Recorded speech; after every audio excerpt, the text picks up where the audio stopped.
Hello, Carol.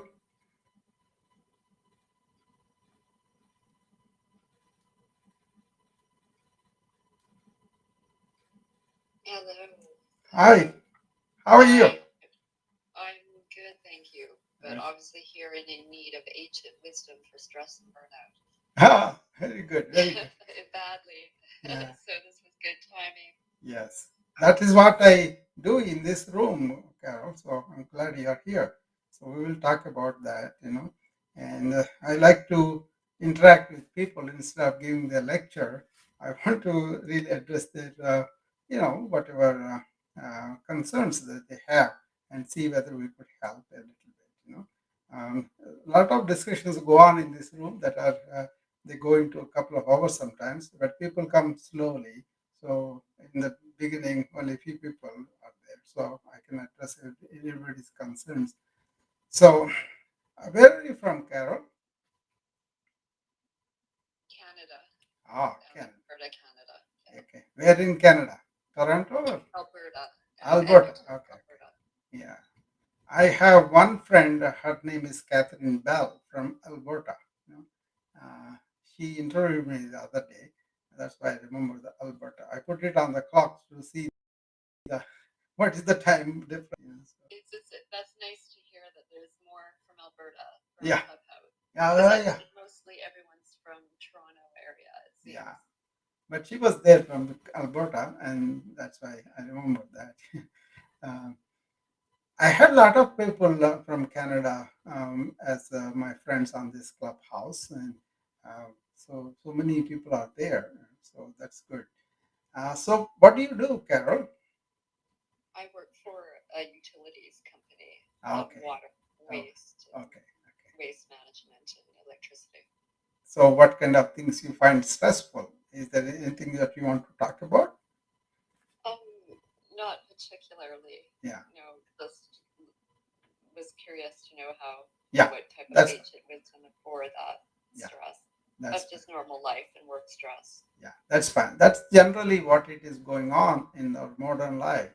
See, I'm a physician in United States in Iowa, in US. I've been here in States about 42 years now. But I come from India. When I was 25 or so, I came here, and ever since I stayed here. So I had been practicing internal medicine, and also I have informatics background. I have masters in that too. But more than all this, I kind of studied ancient, ways of life and techniques on mind and daily living. A lot of hacks that we can derive without being religious, without being culturally oriented, anything like that. Because I've spent a lot of time studying that actually to very be good. what you can do to be enlightened, to be and non-secular. Yeah. So Yeah. So I'm a world citizen, basically. I don't identify with any country because I consider human beings are only one family, and I come with that perspective. I don't practice any particularism. I kind of take good from all the religions. But I think we divide ourselves when we identify with one particular thing. With that, the practice revealed to me that most of the time people are coming when they are ill or really established diseases with complications and all that. So I always push for prevention. I always push for health maintenance and wellness as a whole, because for my definition of wellness is you not only have a strong and flexible body, but also you have a alert and aware mind and peaceful loving heart, and you have joy in your being, in your life. You're enjoying things, you're having good relations and all that.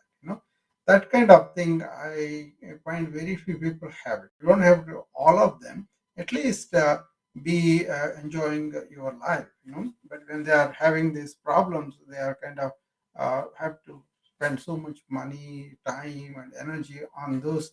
We have to rectify them. We do, but I wanted to go to the roots of their problems and then see if they are not doing a diet properly, or they are not exercising enough, or they are not relaxing, they don't understand what is to calm the mind, or they are not sleeping well. These basic things I think people have really neglected for long years, and then they get sick, then they want to do that.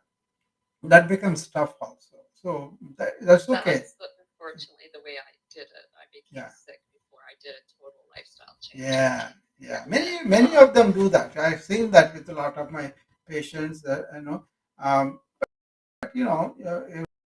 my colleagues, the doctors also really suffering lately. The burnout that has become a big deal, and also this COVID, it has changed so much for so many people. So I was doing rooms on that just to help them COVID coping skills. I used to call every day 10 o'clock. I was there giving them information on the disease spread, on the vaccines, on the understanding of the science about what is going on. Just now I came from a room for long COVID, long haulers, and yes, I'm very familiar with yeah, that. I go to this room. They invite me all the time, and I go and tell them what are the skills that I have developed, and then teaching people. So my heart goes out to those people because it is not one particular thing. It's taking different turns. Somebody has a stroke, somebody has a heart attack, somebody has a kidney problem, somebody has a lack of smell. So many things, right? People are suffering from this virus like anything. So And they don't know it. That's the yeah, thing. In Alberta, I did everything, and you ask people about long COVID, yeah, and most people don't know what it is. They'll be exactly, what? Yeah, exactly. and it's like I have to explain that. Yeah. It's like Yeah. the vessels are infected. It's like a angiopathic, we call it in medicine. What happens is the inner lining of this blood vessels gets affected, and then they give way to the clot formation. And these clots can be big or small. And when they're happening in the brain, you have the brain fog like, but they may be washed out. But then you have a big clot in the lungs and big clots in the brain with the stroke and the myocarditis, and then leading to heart failure. So many weird things. Even kidneys are getting affected. So I think we are trying to understand it. We don't understand this as a scientific endeavor because it is revealing so many things. This corona in long haulers, and actually we are very worried about how epidemic this long haulers problem will be, and how many people will be really suffering too. Some of the holistic things I do to improve the immunity, to improve our general vigor with yoga, meditation, deep breathing, they seem to be helping people who have these things, in terms of quality of their being, their body, mind, and all that. So their immunity is better. They are able to get over these things a little faster or much faster in some cases, especially young people.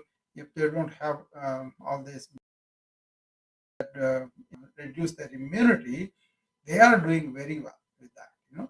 So it's like they say, oh, we feel like new because we feel much more healthier now because we are doing this process. All I teach is very simple, four pillars of wellness, I call them. One is food, other one is activity, rest, and relaxation, all in one thing. And the third one is daily routines. You have to have these diurnal rhythms that we have in our body, constitutional rhythms. We don't want to spoil them with artificial ways of keeping up at night or drinking late in the night and sleeping, things like that. Okay, allow the body to sleep and rest properly so that it can repair itself and the mind too. That's what I was doing. So it is a kind of understanding what our body needs and doing it. If you are hungry, eat that. You sit down and eat, things like that. And also the fourth one I concentrate upon in the four pillars of wellness is about thought. A lot of people mistake that we are our thoughts. We are not our thoughts. Thoughts are happening to us. That is what the ancients really did work upon. That is where we can learn a lot about this information overload, overwhelm, stress, and all that. So when I adopted those things, I kind of call my life more like a stress-free, in the sense I may have difficult projects, difficult days, and all that, but I don't get perturbed by it. I kind of cool about it. Not like before. Before I used to get, oh my God, I have to do these things and run and all that, right? But now it's more like, Oh yeah, we will handle it. We'll do it. It's cool, and it happens from within. So once you have that relaxation mode or non-reactive mode, you accomplish a lot more. You don't deplete energy with your anger or like a resentment or any of those negatives that can deplete our energy. So I kind of teach them in the morning session. I do yoga, and my friends come and join me on Instagram Live and also the clubhouse. And through the day, how we go about being in the present, and also before sleep, we relax. I was just talking in the other room about what you should do before sleep. Like put, I think I'm pretty advanced in this, and in enlightenment. yeah. Um, so what I want to know is how, when you practice all these, Mhm. and you're very aware, and so there's people out there that have such great energy and positive energy, and they're just giving, giving, giving this energy to others. Yeah. So how do we help them replenish or advise this energy when you're giving yourself to service for others? Actually, that's what happens to me. What happens is I get really replenished by giving that act of it. Why? Because way back I was doing physical yoga and some meditation and other, right? But I didn't really understand the deeper meaning of that. Then some story came to me that these rishis, they were happy to begin with, content to begin with in their self. They found that within that. They call that um, perfection, forever fulfillment thing. They called it uh, Satchit Anand in Sanskrit. What it means is blissful, conscious being. Once they are settled in that awareness, in that pure awareness, they were able to handle the movement of thought. The movement of thought is the one which depletes your energy. Once the thoughts are used only for objectives, and also the thought is also looked like an object, they were able to manipulate very easily. So what they did was they first went into these practices which allowed them to realize that it's already there in them, in everybody it is there, but because our ego is so strong, it doesn't let us see that. Let us really realize that rather.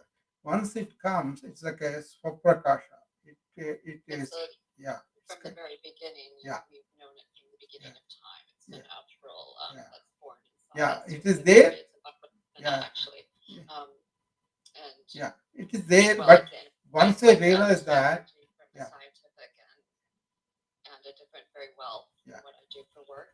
yeah, Um, so I've spent a lot of time, but I think what I'm meaning, like, there are people that have such incredible energy that more than others, yeah, and with this, people are drawn to them, and they're drawn to really that energy. They need it for yeah, themselves, yeah, and that's when you see people, um, that need help immediately. That are just I've exactly, seen people drained to the point of just exhaustion, where you think they exactly, get really really sick, yeah, and so how do you help them in that yeah, time of crisis? yeah. That is the very important thing because a lot of teachers exploited the people who came to them for this help, by telling them, "I'm going to give it to you." Rather, they should show them the path on which this person who came to him should walk. So you help them to walk on their own, realize on their own.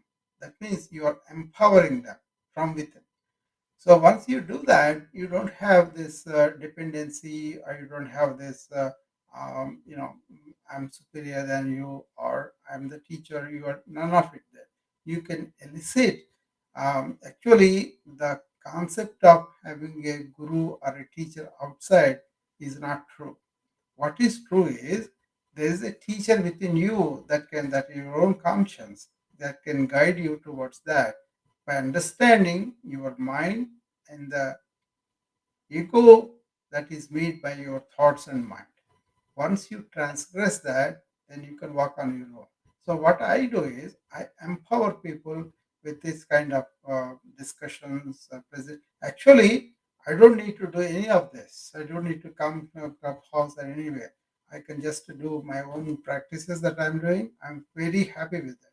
But then once you are there, you are supposed to share that with other people, not in a violent way, not in a way that I'm correct, you have to follow me. No, truth as the authority. The truth I has think to that be I have discovered. an ego still, the Yeah, problem with yeah. my ego, because I wouldn't be um, needing to talk or interrupt if I didn't have that Hmm. um, still as an issue for myself. Yeah. No, no, you have the awareness that you have that. That's good. You have the awareness that you have that. Then all you have to do is there is a practice called Atma Chintan. That means you are going to be concentrating on the real self, which is within you. What is interfering for that? These thoughts that I am, me, mine, all those things, right? So as they come up, you kind of see where they are coming from. They are coming from that source. This is not projection of mind. Most of the meditation techniques involved. This is about really finding where these thoughts are coming from, the source. And once you identify the source, you kind of stay there. And then this egoic center will really not have that much of effect on you. You will be in awareness all the time. Like the mind can be really restless or it can be dull, right? Those things Well, are washed out. deal with it That's at it. work. Yeah, So, like when you feel yeah, that you have to have some, like when you're dealing with others, like yeah, I feel that you can't always be in the now. yeah. And That is the challenge. That's the challenge. But it will come though. If you give time, if you are focused on that, then you will be seeing the operation of the ego versus operation of the presence. okay, Then all you have to do is just come to the present so often. So what I recommended was I did this myself. I put a photograph on my phone which says AIP. So AIP stands for Am I in the present? So the more I used to be, see, I have to go and see the patients, I have to do a lot of things, right? So when I go there, I'm not communicating with somebody who is aware. I'm communicating with somebody who is full of ego or thought, even though they don't know about it. So when they converse, they can pull me to their mind level, or I can choose to be in the present and aware. So to do that, I kind of used that photograph to remind me. That really helped me to bring me back to the present. See, I never thought of doing that for a present. I do yeah, that to remind me why I'm a vegan. For little things, I have a little cow and yeah. stuff that's more. See, this So is the difference of I mind think I'm man. going to use that idea for Yeah, my phone since I'm on it on Clubhouse so much. I'd be looking at it all the sure. time. Yeah, just use that like I did, But now I don't have to use that because what it is our thoughts are allowed to be unconscious. What they did was they formed their own neuronal pathway. So in Sanskrit, they call them samskara. And then you allow them to get really solidify by not paying attention to them. But once you decide to be here, that means to be conscious, then all that coming out will come to your purview. You can see that they're coming on their own. And then, but you are aware of here, being here and now is the only challenge. Once you are there, and those unconscious compulsive thoughts will cease. Otherwise, they will get their own life every time you repeat it. That's why I sometimes I see the staff members in the clinic and they're sitting down and then they're sparring their good mood with telling something that happened years ago, and they start crying and all that. Then we have to bring them to the present. We have to show them how these things get stronger. But they think it's venting, purgation, but then it's actually the opposite effect. They get stronger. So understanding and getting over is something you can do. The earlier they realize that, the better it is.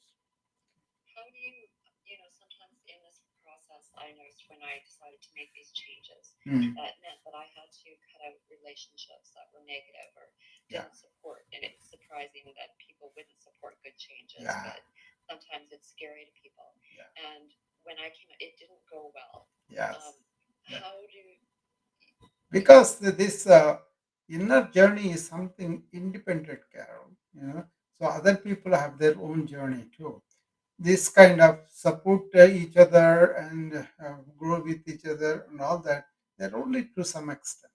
After that, inner journey has to be done by ourselves. Everybody has to take the journey by themselves.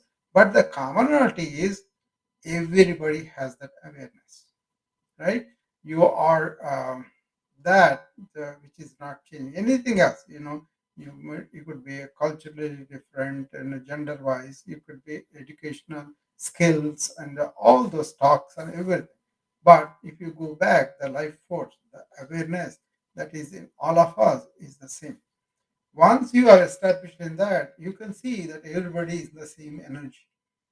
Then how do you, you get that patience then yeah, when if you feel okay, you're more aware for yourself. I could never be aware for anybody else. yes, And but you want to, you're kind of looking at people and saying, this is in you. It's yes. in you, and you want to rush them on their journey because you want, someone to be where you are at. Yeah, that is the thing. Don't rush them because they have their own journey that they have to do. See, I learned this from a very great sage. He was never telling anything like we are coming and we are voluntarily, we want to share, right? But he never had that urge because he was always in the place. He never left the town. He came around 17 years of age, and then he stayed only one town the rest of his life till he died at the age of 70. Okay, 54 years he was there in the same village. But you know what? Six continents follow him now. People went to him to find out. So he always kept quiet unless you ask a question, he doesn't want to talk about it. He is always in the place. But if you ask a question, then he will tell you your answer. And sometimes he will invite you to go and find out for yourself by showing the path of how to do that. He has this famous thing of who am I? Find out who you are first, then everything else will be but the thing is, why is that urge that we want to change somebody from their path? That is very difficult for us to accept, I know. But then the sooner you see that everybody has their own journey they will be traveling, then you will be very patient with them. Like I am, I don't try to change anybody. I come and share, and then I don't even ask them, are you following? Are you doing anything? If follows, I don't get angry because I you have shown that, why it is a problem that you want to change the other person, why they cannot see it, and how it is kind of violence against them. Even if you want their opinion to be with you, that's not something you want. So it's a blissful thing to be in our own, that Satchitananda I talked about, blissful conscious being. Once you are in that, the bliss is so much, outside pressures also lose their intensity like they were before. So this is one of the things that I want everybody the same, like I am thinking, that's not going to happen. Everybody has their own, they may be much more clearer to the journey than us. So they can, if somebody turns around and tells us, how do you feel? Have you heard about J Krishnamurti, Carol? I don't think so. Karen, Okay. talking You know about why? it. Why? Yeah, he was Tell a me. he was a worldwide person. He was appreciated in several places too. The earlier I talked about was Ramana Maharshi, but this was J. Krishnamurti. He did a book with, not a book, he did an interview for a book by somebody. She was writing this book on uh, sages and scientists. She was interviewing the contemporary famous sages, famous uh, scientists, right? And this man is a sage. That's why she wanted to interview him. And he said when she came to him with a tape recorder, because it's 70s, I think they had this cassette tape records. She wanted to record the interview. So she brought the tape recorder. He tells her, don't do all of that. Just listen. Let's participate. And he has a good discussion with her, one on one, in the present, right there. And then they talk about a lot of these things and all. Finally, he says, why do you have to put me on the pedestal like I'm your teacher, I'm your guide, or anything like that? Why didn't you consider like a two strangers meeting under the tree in the rain? And we just ended up talking to each other and exchanging whatever we know, whatever experience, and then we have to learn on your own what is the truth and not truth of it, and then see whether we can. Is this real intuitively? Is it real in me or not? That's why he prevented her from making it more like a memory on a tape recorder, like a actual intuitive exercise. So then she realized that he doesn't want to be a teacher in that sense, but the path is shown and she has to walk. And that was very impressive to me. And that's why I don't go to anybody who's a teacher or something like that. I don't accept them. And I don't claim I'm a teacher either. I'm just a pal. That's why my club name is also Be a Pal, be a friend. And that's it. Yeah, People were really a memory of self then? yes. Wow. That's it. So the thing is, once I was impressed by that, he kind of very, very influential with a lot of people because there was a physicist, Dr. Bohm. He was a contributor of Einstein. He was a very good physician too. He was drawn to Krishnamurti because he said something like a observer is the observed. So whatever observer you have developed from childhood, like me, my name, I am this, I am that, all that is the observer that you created separately from your real you. Then whatever you see with the observer is the same that observer thinking. So if you want to see something completely new, you have to be absent of the as an observer. That's a I major. looked up string theory for dummies today. Yeah. I don't know why. No, no, you are right. I was No, looking no, at string theory you today. you are right about the neuroscience though. The neuro quantum mechanics was the on which the modern medicine, psychiatry, everything is based. But now we are quantum energy. We are not mechanical anymore. We are not reductionists. You see, human beings are not just the organs inside. We are more like a conscious being. So we have, Except as yeah, we go through and we see it and how we develop. yeah.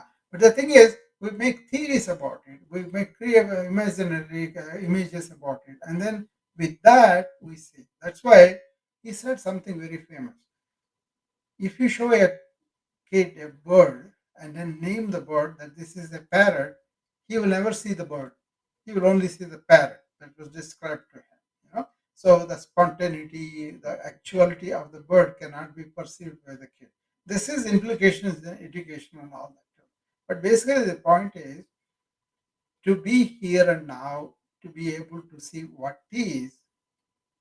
That is very difficult if you already have an image about yourself in the form of ego. Most people would. You would have to be untaught because you're Yes. taught automatically. Yeah, that's what I was quoting him to make that point of unlearn whatever you have learned.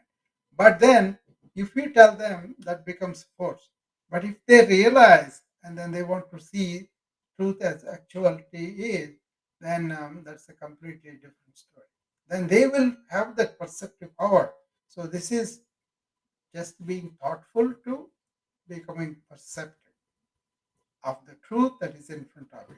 Not you. That's why people who read a lot of books, or a lot of erudition, cleverness, or kind of really street smart and all that, they cannot really be with picture for a long time.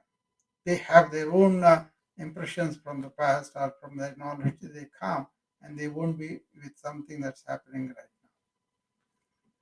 I never thought of it as abuse, though, and I guess it would be too Yeah, close. it is.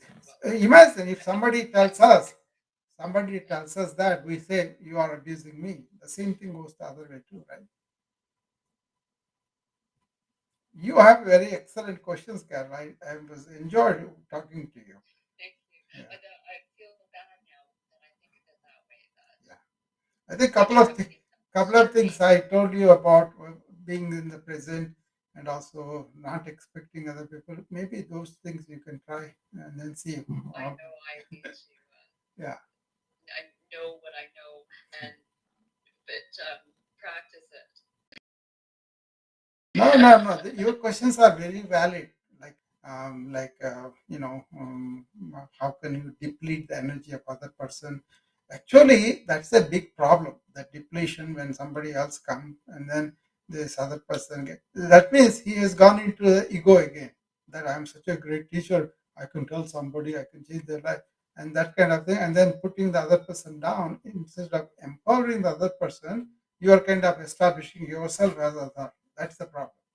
But if you can really be in the truthful way, and then you can see what they are, and then empower them so that they can see for themselves, and they don't have to be dependent. That's what I was talking about. Krishnamurti said, "We are just two people met under the tree in rain. Why do I have to put me on a pedestal?" I think a lot of people do that, and these teachers who are not aware, they get onto that kind of something like they go at the pedestal and then that pedestal is rocked off and then they fall down. So there's a term for this in yoga. It's called yoga brashta.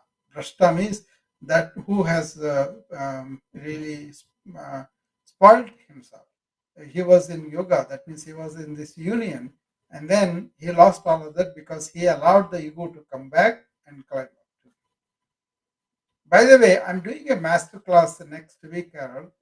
I put the registration link there. If you're interested, you can come. I am interested. Yeah. This is going to be 5 days, 1 hour each. We're going to get a deep dive into mind management and meditation. So I'm writing down all the details for yeah, myself. I'm sure you will really appreciate. I think nobody asked me this kind of penetrating questions so far, anyway. So that's very nice. I think I'm in Clubhouse follow jail. I think here, yeah, I can't follow it. Yeah. So I'll have to write it all down at this point here. Let's say anybody else wants to come up. There's Padmaja, Ravi Shankar, Pratish, and Rachel, Ritesh, Alan. Anybody wants to come up, you can come and talk with me and Carol here. So, yeah.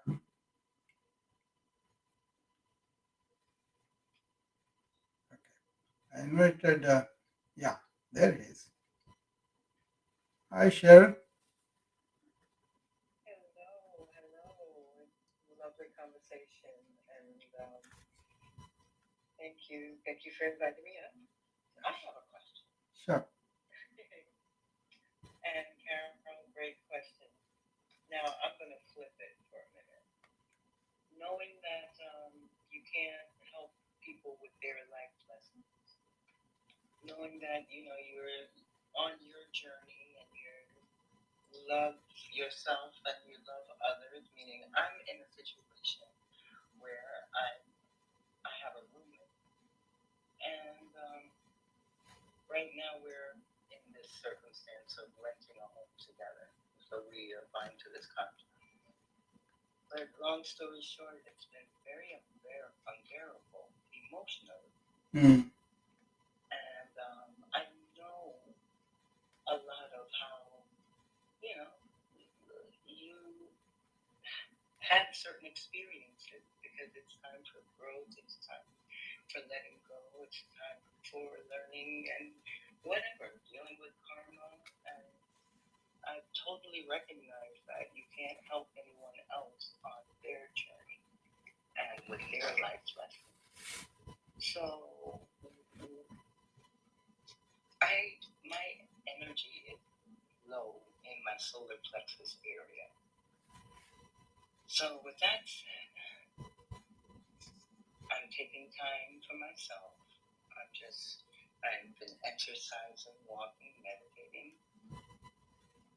But how do you deal with, what would your advice be dealing with a situation of outside extenuances, knowing that, I am sensitive to energy.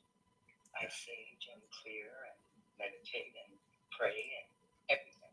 So, meaning, how does one really deal with a situation such as that where I just feel my body is sick Yeah.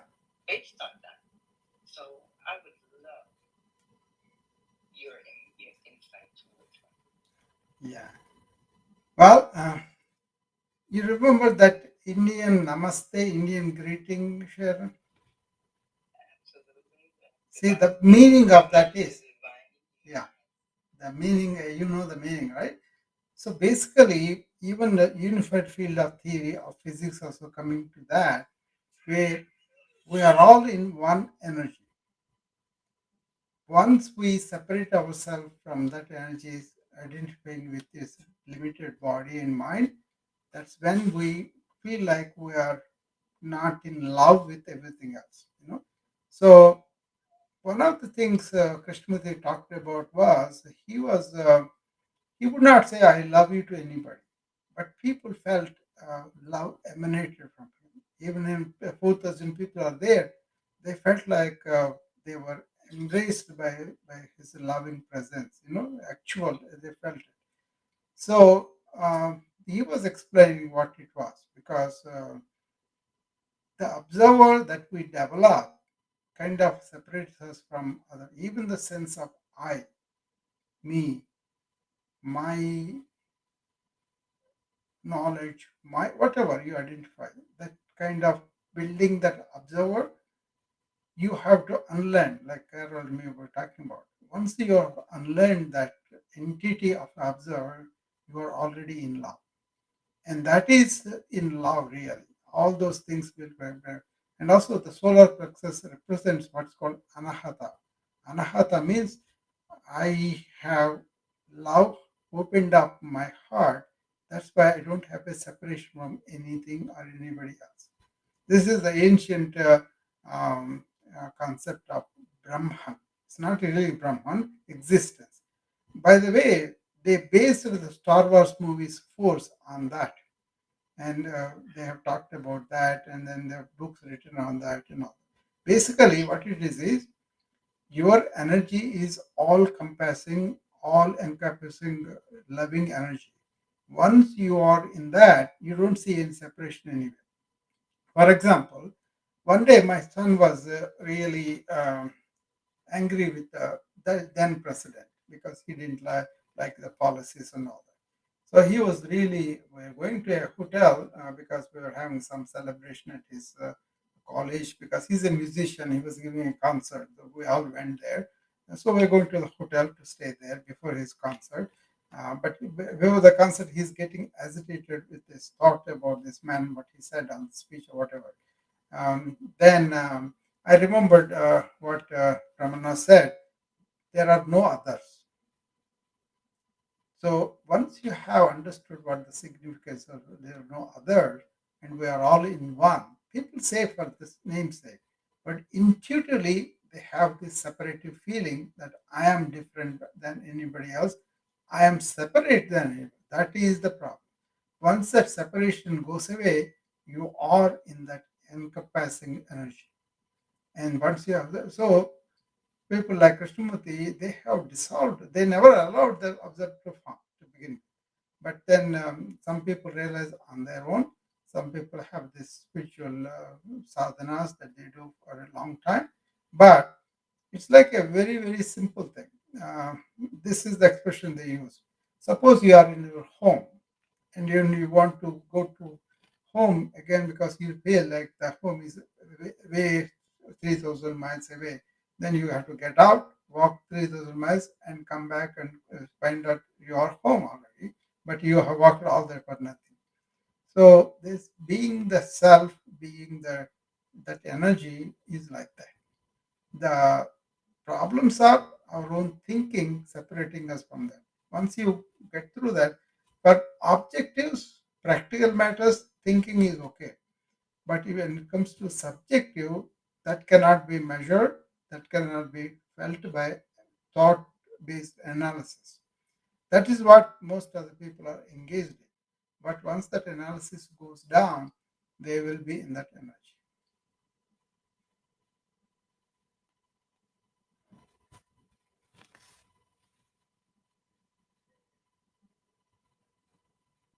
So that solar plexus you are talking about, that is the Anahata chakra. Actually, there are seven chakras they describe, right?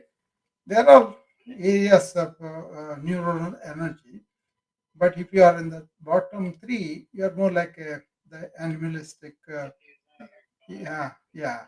Whereas your heart opens, then you go to the top three to really take this thought-based egoistic center to go away, and then you open up all that, and finally you are one with the all energy.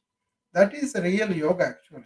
Our individual consciousness merge with the universal consciousness, but then realizing we are already that. That is the union. We are already that. We don't have to. Self-realization is something you are already realized being, but we think we are not. That is our problem. Yeah. No, you mentioned karma, Sharon. Let me tell you about the karma. That's a very interesting thing you said. Everybody has to go through the karma. That's true in a way. But then there are three types of karmas that they do. But they all come to do. Karma means to do. That's the thing. The ultimate comes responsibility to you. It's not like it is written there that you have to do it, but then you cannot change it. It's not so. But what happens is there are three types of karma. Okay? Sanchita, prarabdha, agama karmas. Okay? Sanchita is something that this is prevalence provided you believe past lives and future lives and all that. Okay, you did something in the past life, and then all those things that you have done are sanchita karma. The effect of them that you have to pay off is the prarabdha that is in the life that you cannot change, but you can create your own karma in the agama, that is the coming up karmas, right? By doing good things here and being virtuous and all that, right? So once you understand whatever I did, I cannot escape the result of it, you pay it up. But then when you create your own life, you create good karmas. Anyway, I'll stop there. I don't want to go too much because people will get bored. Yeah. Yes. Yeah, it all depends on people. Some people don't believe in. Um, as a physician, I saw this. I was very intrigued by prodigies, young kids playing piano or language and all that, right? I was very interested in that. And then I was in geriatric medicine in the beginning of the career, and we had to deal with end of life issues and also understand what is death, what happens after death, is there after birth, those kind of things, right? Then there was books and scientists in near death experiences and all that. What it really indicates that this skill must be in this kid before. That's why it came through. And then yoga gave an explanation for that. They said all the ingrained thoughts that you carry with you, and then they can be carried in other lives also until you kind of wash them out. That's why they call samskaras. They will come out, and you cannot. Their explanation, even to the incompatibility of the couples, is the incompatibility of the samskaras. Somebody has this ingrained in her, and that the other guy may not have that. So that kind of incompatibility results in a lot of problems. Pratik is here too. Hi, Pratik. How are you? Hello, sir. How are you? I'm fine, sir. How are you? I'm fine. You have a comment or a question for us? Yeah, I had a question for you, sir. Like I had sent a message for you. Mhm. Tell me. You are here now, right? Yes, yes. So there has been negative thinking because of the past, and then uh, mind is not able to concentrate on the present. Mm. Yeah, these are the issues I take up in my morning hour, 7 o'clock, the wellness ways. And I was inviting people to come, and they're coming with those kind of detailed discussions, and then they were able to follow up with me because I think they get 8 sessions in a month, that they can come and talk to me, and in a small group, or sometimes they're only one person, and I was able to talk to them. So that I think we talked on the being present several times today. That is the place, Pratik. Okay, you can register, come there for me. Okay, Yes, yes. Thank you. Ritesh, welcome. Add something because we talked about string theory, and I think that you would like you have to add vibration. So Yeah. you should look at spherical harmonics Yes. as well to the string theory. Yeah. Sure, sure. Ritesh, how are you?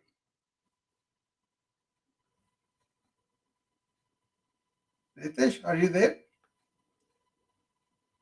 Yeah, I am here, Dr. Rao. Yeah. How are you? I am good. Thank you for asking. Yeah. So you have a comment or question, anything like that? Comment is always good. Always there in room something learning. Today's topic also. In morning, I'm just doing my meditation. I just saw that you started room, Yeah. so I just joined to learn something because I there basically I'm just listening and learning more. My only related with related with this topic of stress and turnout. So Yeah. I also deal with this. So looking for some more knowledge regarding this. Because what happened that we are in happy moment, we live it short, but the moment we stress, immediately stress moment will take over the happy moment. Yeah. When we need. So it's how to the best way to deal. I know it's mediation, physical you need to work out, but is any way to we have give less value to instead of happy moment. Yeah. Because it's one of the all these things we are doing like the moment we any suddenly something happens, so Yeah. we have to deal with very calmly and coolly how it will. Yeah. It's a journey. It's a journey, Ritesh. Like I said, I have established separate sessions for this to people come in and talk to me, and I also have this master class the next week. That is something people are saying up, where I'm going to discuss mind management and also meditation. That is directly related to the burnout because a lot of times it is a problem of not understanding how the mind is, how to manage it. That's what you are asking me too. I think, yeah, try to attend them. I just want to Yeah, I think you will enjoy that because you are actively doing it and you want to go deeper. You want to understand deeper. I think people like you probably will get more out of it. So I have been talking since morning, and this is my last room. So I have been, so anybody else? I only hear your source night or Yeah, in it's night. India every day just morning start 7 Yeah, o'clock. yeah, yeah, yeah. But okay, but then again, I have 9 o'clock something else that I need to do. So I'm kind of preparing for a retreat that I'm going to do in couple of probably 3 or 4 weeks. The title of that will be Comprehensive Self Care for Burnout. Okay, so Okay. we can talk about a lot. I'm trying to Just bring follow in. because I just start following definitely I come to know. Yeah, you will. I will let the team advertise. Will be good. Okay. So Because also if you can brief up what you have discussed in this topic regarding burnout at the end of after if you, no one is there, so yeah. that will be helping for take out keynote for people. I mean, we talked about self-realization today, not burnout. Burnout, I talked so many places, but basically, I kind of teach them why they burned out, what they can do to reverse that. So it's a kind of lack of self care, Ritesh, but that it should be comprehensive self care. So I kind of get people to pay attention to the pillars of wellness and examine all those facets of wellness and like food, activity, rest, sleep, and daily routines and thought. Thought is something I focus quite a bit because we are in that information age. we can't really control the mind because we let it run at fifth gear and suddenly we want to bring it down. See? So Yeah. those Right. kind of they don't happen. Yeah, they don't happen just like that. But you have to internally, intuitively change there. Once that goes, you can do that. All right, I will stop there for today, and then I will go and prepare for the other thing I have to do. And Okay. I will, Thank you so much, yeah, Dr. Rao. yeah, Have a great day. Thank okay. you. I'll see you later tomorrow. Bye. Bye, Padmaja.